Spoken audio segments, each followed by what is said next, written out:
That's right, we're doing this.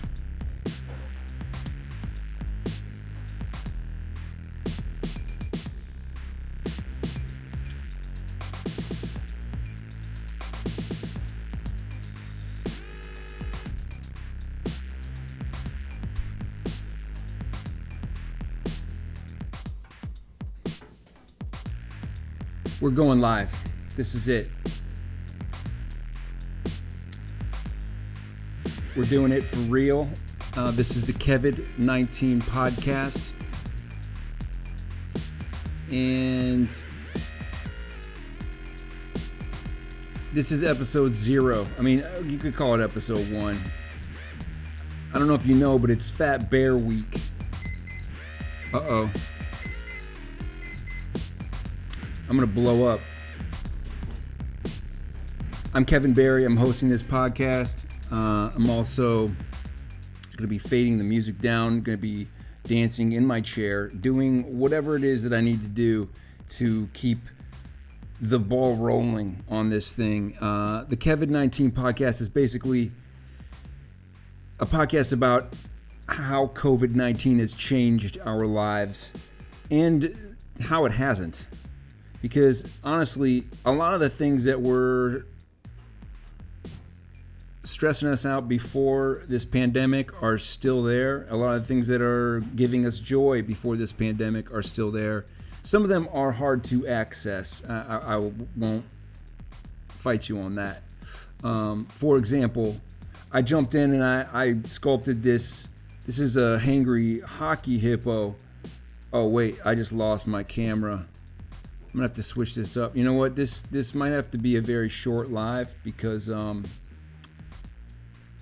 sometimes you just gotta switch it up. What do we do now? Huh.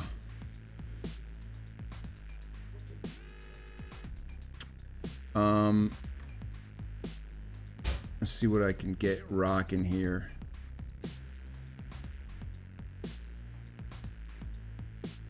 Please don't leave me, guys. This is an audio podcast. I did want to open up with something about how Donald Trump is he just headed to Walter Reed Hospital, and I'm going to see if I can get something else going here. Fade this music up.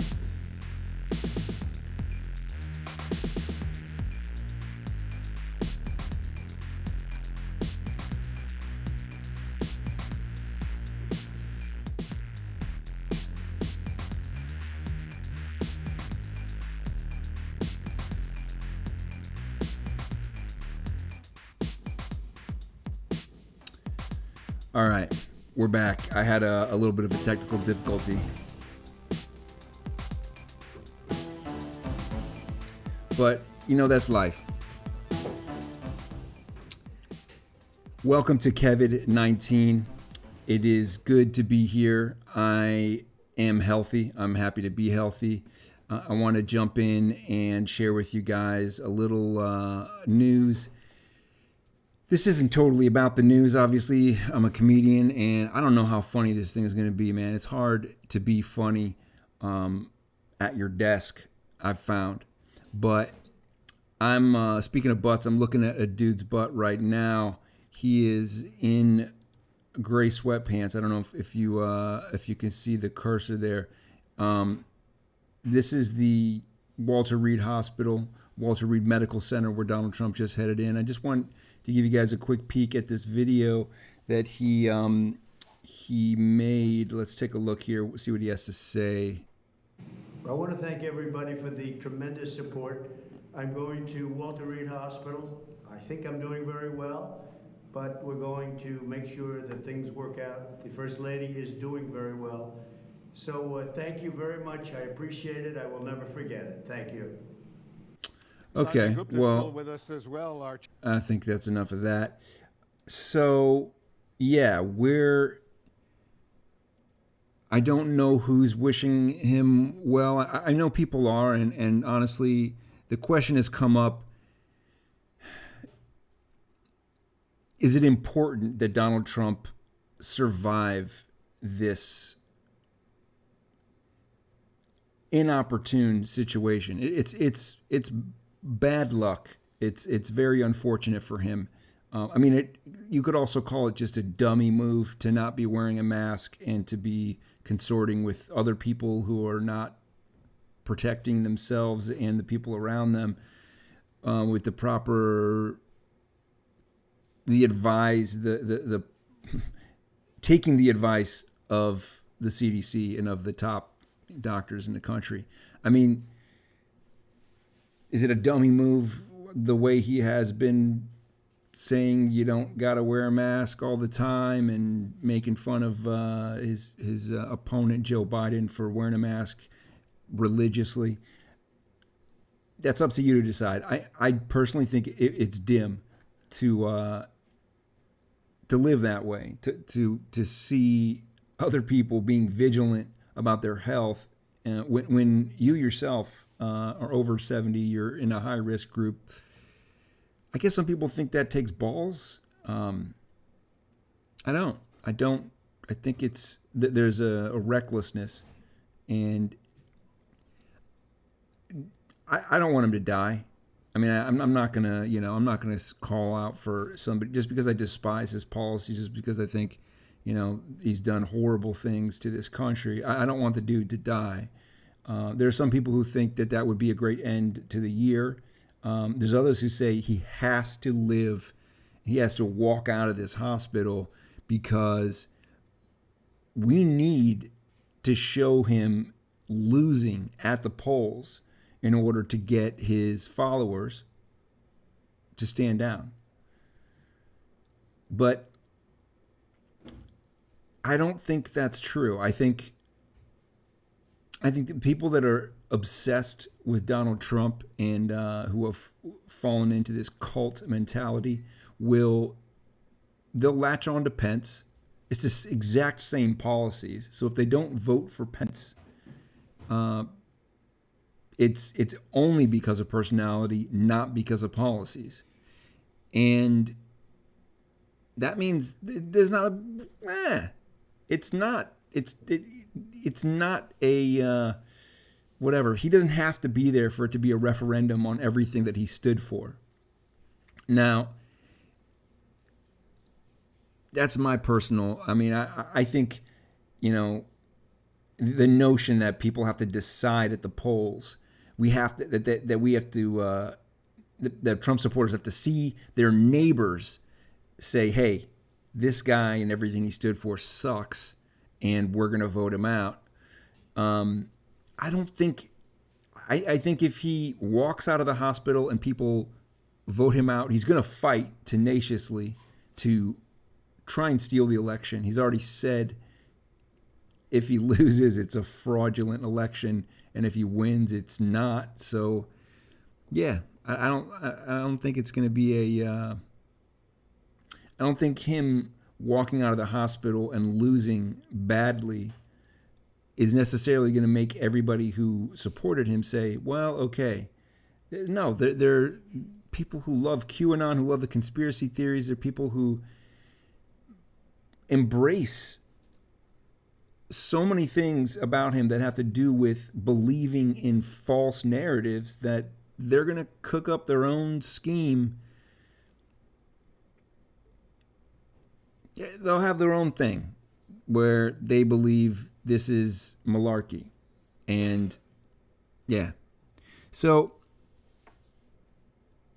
that's certainly one of the ways that life has changed with this coronavirus pandemic.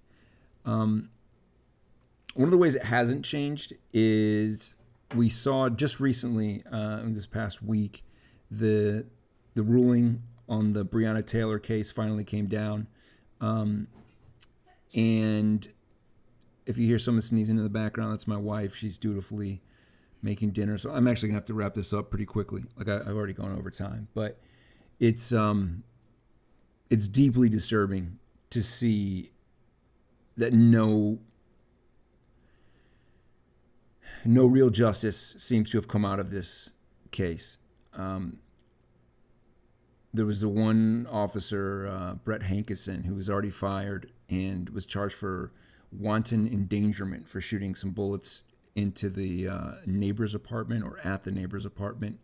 So the irony of that, the twisted reality of that being that the guy that was met with actual punishment, maybe facing 5 years. I'm not sure how exactly what the sentencing is going to be, but that guy is the one who didn't shoot her. It's basically smacks you in the face with a very sick and it's a repugnant reality. And I learned this actually just today, that some of the things that I've always thought about the police and about their responsibilities are not true. I learned this from a podcast, which I'll put a link to it in the description. But it was from a story about how the police have no special duty to actually protect citizens. I always thought that serve and protect was part of their obligation, but that's not true. Not under the law. Under the law, police have no special duty. Only if there's a special relationship between them and the person that's really requesting their help. And to do that, the police have to know that the person has a need for help. The person typically has to say to them that they need help and what they're facing and how they believe that they could not protect themselves, which in a heat of the moment situation, there's no time to sit there and inform a cop of, hey, someone's coming at me with a sword and I'm not going to be able to defend myself, so I need you to do that, and I'm going to back down, and I'm not even going to leave my home if you're not here to protect me. You have to really, it's impossible, basically, to get a cop to protect you through the law. They might do it, and one might do it out of a sense of moral obligation, but when it comes down to it, when you enter into court, they're not required to. Because if they were, they would be required to arrest jaywalkers. They would be required to stop anybody that's doing anything illegal that could threaten their life. And so instead of making the cops responsible at every turn to stop a dude from shaving recklessly and cutting his neck or whatever, they have this provision that says there is zero special duty. There's no in between. And this goes so far as, so one of the cases that I heard about was this woman who was, I think she was in Colorado, but regardless, she had a restraining order on an abusive husband, and the guy came to her home when her kids were playing outside, her 3 daughters, kidnapped the kids, and she had a restraining order at the time, so he wasn't allowed to enter her property. And she went to the police department and was like, hey, he kidnapped my kids. We got to go after him. This is really bad. I'm really worried. And they were like, look, he's going to bring them back. We know him. It's not a big deal. Dude shows up that night at the police department, starts firing off shots, just pop, pop, pop. They come out, return fire, kill the guy. Look in his car, 3 dead girls. She took the cops to court. This woman worked at the police department. I think she was a janitor or a cleaning staff. I don't remember exactly what her role was, but the court said there's nothing we can do to these police officers. They're not required to protect her and carry out the actual restraining order. They have no special duty to do that. It's basically up to them. If they feel it's necessary, they will, and if they don't, they won't. And that way, if they ever make a mistake, Well, you can't accuse them of murder or convict them of murder, or manslaughter or what have you. It's mind blowing that this is in our. I mean, and this goes back to the only federal statutes, the only federal. There's no protections. We need to go back, maybe dial in some kinds of obligations to about this whole serve and protect thing, because now that's just that's an oath that the police take, but it's not. You can't enforce it by law. You can't take someone to court. And so these guys are going out and doing these like no-knock warrants and so forth. Of course, they're doing it because they have no obligation to protect the people around them. It's only when they start to hurt people actively, like by shooting a bullet into a neighbor's apartment, that it becomes a problem. And then even on top of that, there's all sorts of protections. So this is not funny at all, man. It's messed up. Anyway, couple more really quick things. I live tweeted the presidential debate. I'm sure you guys saw it, or at least saw enough of it, or maybe you saw not enough of it, and that was more than enough for you as a human being. I'm going to see if we can pop in, and I'm going to show you guys. So some of these live tweets. I was eating cachapas, which is delicious Venezuelan sandwiches from my neighborhood. And I'm going to throw on a little tweet music maybe. Let's see if we can. This debate was a frightening. This is actually not really.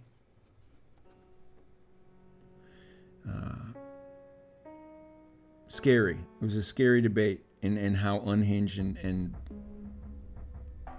out of control it was.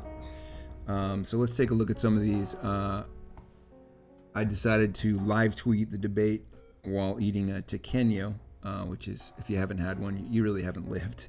I gotta say, delicious. But you gotta have the sauce. And Trump devolved into sauce in his first answer. My wife also co-opted most of the pink sauce, thinking I wouldn't notice because the debate was so fiery with interruptions. Well, guess who noticed? Yours truly. And I was not happy about that. The sauce part was basically Donald Trump saying that let's see if we can go to it. I cue this thing up. This is what he said. We won the election, and therefore we have the right to choose her. And very few people knowingly would say otherwise. And by the way, the Democrats, they wouldn't even think about not doing it. If they had, the only difference is they'd try and do it faster. There's no way they would give it up. They had Merrick Garland, but the problem is they didn't have the election, so they were stopped. That wasn't the problem, that they didn't have the election. The problem was they didn't have the Senate to confirm the dude.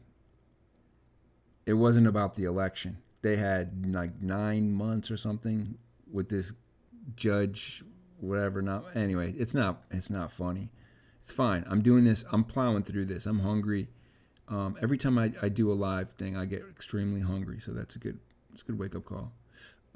Any other fun live tweets? Oh yeah, Chris Wallace, hot garbage right now at this point in the tweet. We weren't that deep into it. It was half an hour in. He was wobbly like an impotent substitute teacher who walks out of the classroom when bedlam ensues. By that point, my sandwich was almost gone, and so was his command of his duties. I'm not. You know what? You can look at the tweets. It was sad to see how obsequious he became, and trying to, I guess, please the president, make him happy with his questions. And I don't know. I don't know what. To stand when Trump was asked to condemn white supremacists, it it definitely was. That was to me the moment, one of the hottest moments of the whole debate, when he said, "Give me a name." Like he could have just said, "I condemn white supremacists. Get out of here. Don't be involved in the protests. Don't bring your violent ways." But he didn't. He was like, "You tell me. I don't know who they are." And Biden was the one who suggested the Proud Boys specifically. I guess Chris Wallace doesn't have a white supremacists, queued up in his mind, the particular groups. But Trump said, "Stand back and stand by." That stand by is what you tell a soldier right before you tell him to attack. Stand by is like, be ready. He could have said stand down, stand back and stand down. Stand by is like, stand by for go time. That's just a step before full-on attack. And that's why I said we need to be ready when Donald Trump and the Republicans lose in the Senate, and he invites the Proud Boys to stop standing by and go for burning down the Capitol complex like it's the Reichstag in 1933, Germany. I don't know. I commented that, or I wrote that, and a woman jumped in and she was like, "We all know that it's going to be the freaking Democrats that burn down the Capitol building." I'm like, no, I don't think you understand how this works. But we'll see. I think no one's going to burn down the Capitol. All right, let's get out of this. Let's dive into Fat Bear Week and get out of here. Before I do that, there is one thing I want to mention, which I think was the biggest takeaway on this debate. And it's the taxes reveal of Donald Trump. This thing that came out that said he basically didn't pay taxes for 10 out of the last 15 years because of all these deductions he made to his business, his federal taxes, based on the fact that he lost more money than he made. He lost something like $2 billion in failed business excursions over the past 15 years. And he was able to use that to basically diminish his tax burden. And if you're using your businesses and you're filing not just as somebody like many Americans, like most people, you have like a W-2 and you work for someone else and the taxes are deducted from your salary, then you can use these business losses, whatever. Dude paid $750 in taxes apparently the past 2 years, or at least whatever, 2016, 2017. And I got to say that it bursts his bubble. A lot of people that support him say, "I like Donald Trump. I believe in Donald Trump because nobody owns him." You can't own this dude. Like he has enough money that he can't be bought. But he's $420 million. He's $500 million in debt to people that we don't know, and dude could very easily default on that. He has a lot of the money that he was making before from his deals after the Apprentice has dried up, and he's taken hits to his businesses as president. So, like, who has him in their pocket? We don't know. It's a horribly compromised situation. It does not make him a self-owned dude. He does not have... Yeah. He's not his own man. He's owned by somebody. Anyway, that... yeah. Fat Bear Week. You guys vote for Fat Bear? Did you choose the fattest bear of the year? September 30 to October 6th is the week, so we're still in it now. Now, I haven't voted yet. I think that the matchup for today is already passed. but it's an elimination tournament, and the first one, wow, I don't know if you guys can see this. Let's just check out these fat bears. Here we go. We got Walker and Otis. Clearly Walker took the cake on this one. I mean, you can see the cake on this bear is out of control. Let's take a quick peek here. Yeah, so we've had 2 winners so far. Walker went Friday, and Walker. So Walker took down 856 and Otis, and Chunk, not surprisingly, beat 719 and Holly. It's kind of interesting that their first bear that they're competing against, these winners are just numbers, but 747 also, that's kind of a classic number. So let's just take a quick, let's meet some of these fat bears. Oh wait, where are they? Where's our fat bears?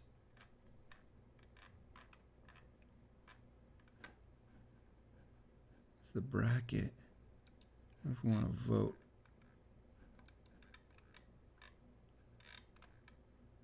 Oh, here we go.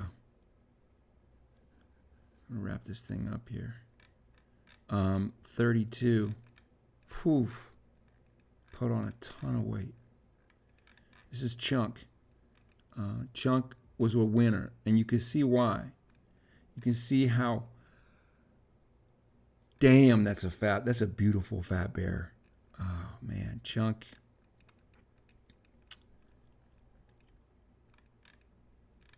Really one of the largest adults at Brooks River, and I'm not surprised. Let's see, 128. Holy cow. Look at that beautiful chubby love that bear put on to make it through the winter. I think Grazer 128, I mean, she's a winner in my book. 151, Walker. Walker also took the cake, and by cake, I mean that cake. Holy cow. I wonder if they have these bears are so fat, they're going to be in my dreams. And I recommend you check them out.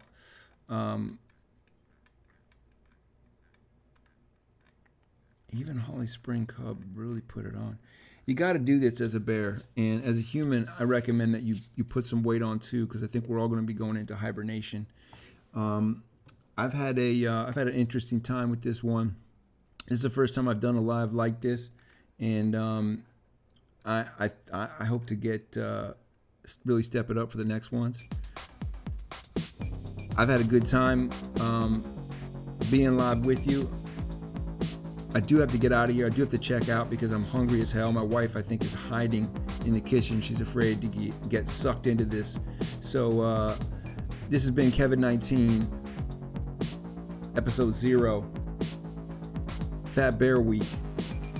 Get out there, check out these fat bears, check out Holly, check out Walker. Let me know your favorite fat bear, and I'll see you out there. I'll be back. Take care. And don't forget to subscribe.